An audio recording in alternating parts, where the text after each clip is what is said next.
कार्तिक पूर्णिमा का पावन पर्व, जो देव दीपावली के नाम से भी प्रसिद्ध है, विशेष रूप से भारत के आध्यात्मिक केंद्रों में अत्यधिक श्रद्धा और भक्ति के साथ मनाया जाता है। इस पर्व का महत्व इसलिए भी बढ़ जाता है क्योंकि यह हिंदू और सिख दोनों समुदायों में विशेष स्थान रखता है।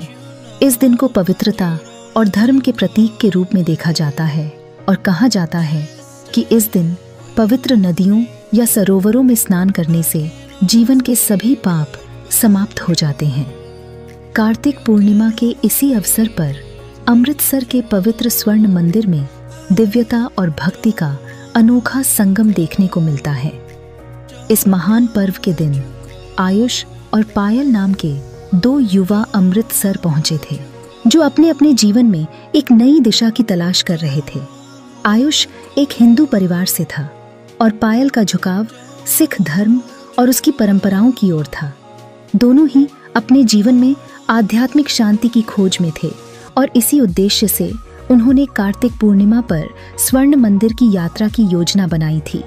उन्हें मालूम नहीं था कि उनकी इस यात्रा में एक अनजानी दोस्ती का बीज बोया जाएगा, जो आगे चलकर एक गहरे रिश्ते में बदल जाएगा।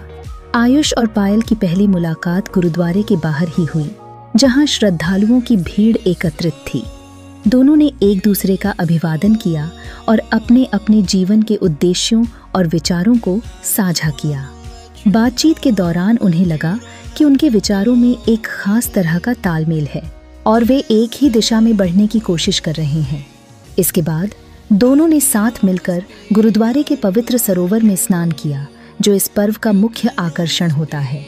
स्नान के दौरान उन्हें आंतरिक शांति और संतोष का अनुभव हुआ, जैसे कि उनकी आत्मा को किसी अलौकिक शक्ति ने स्पर्श किया हो। स्नान के बाद आयुष और पायल ने मंदिर में कीर्तन का आनंद लिया। कीर्तन के दौरान उन्होंने भक्ति और ध्यान की गहराई को महसूस किया और गुरु नानक देव जी की शिक्षाओं पर चर्चा की।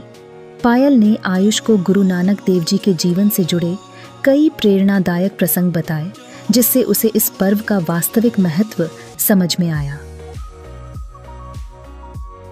पायल ने बताया कि गुरु नानक देव जी का सबसे प्रमुख संदेश यह था कि सभी इंसान एक समान हैं और श्रद्धा का कितना महत्व होता है।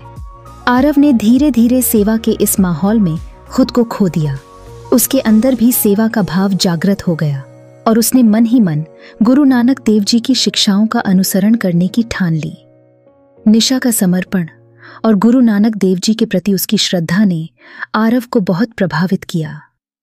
शाम ढलने के साथ ही गुरुद्वारे में कीर्तन शुरू हुआ, जहां चारों ओर से भजन कीर्तन की ध्वनि सुनाई दे रही थी।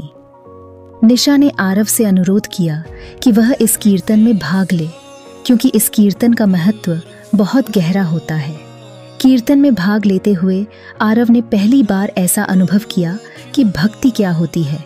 जैसे जैसे रात्रि का समय हुआ, उनकी मित्रता और गहरी हो गई। निशा ने उसे गुरु नानक देव जी की एक महत्वपूर्ण बात बताई। गुरु नानक जी का मानना था कि सच्ची भक्ति और सेवा का अर्थ है कि हम सबको एक समान समझें और किसी भी प्रकार का भेदभाव न करें। रात भर कीर्तन के बाद जब वे दोनों घर लौट रहे थे, तब भी उनकी बातचीत जारी रही। आरव ने निशा से पूछा, क्या तुम्हें कभी नहीं लगा कि तुम्हारी भक्ति किसी एक धर्म तक सीमित नहीं है? निशा मुस्कुराते हुए बोली, सच्ची भक्ति का मतलब यही है कि हम हर किसी को समान समझें। हमारे गुरुजी ने यही सिखाया कि हर इंसान एक समान है, चाहे उसका धर्म कोई भी हो।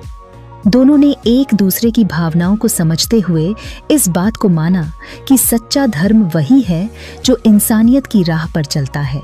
धीरे धीरे आरव और निशा की यह मित्रता एक अनोखे रिश्ते में बदल गई। उन्होंने एक दूसरे की धार्मिक मान्यताओं का सम्मान करते हुए एकता और प्रेम की राह पर चलने का प्रण लिया। यह दिन उनके लिए सिर्फ गुरु नानक देव जी का जन्मोत्सव नहीं था, बल्कि एक ऐसा मोड़ बन गया जहां से उन्होंने मानवता की राह पर चलने का संकल्प लिया। आरव ने अपने मन में यह ठान लिया कि वह गुरु नानक जी की शिक्षाओं को अपनाएगा और जीवन में हर किसी के साथ समानता और प्रेम का व्यवहार करेगा। मोरल: गुरु नानक देव जी की शिक्षाएं हमें यही सिखाती हैं कि सभी लोग एक समान हैं और हमें एक दूसरे का सम्मान करना चाहिए। सच्ची भक्ति और इंसानियत किसी धर्म की मोहताज नहीं होती। हमें अपने मन में प्रेम और सद्भावना का भाव रखकर जीवन जीना चाहिए और यही मानवता की सच्ची राह है।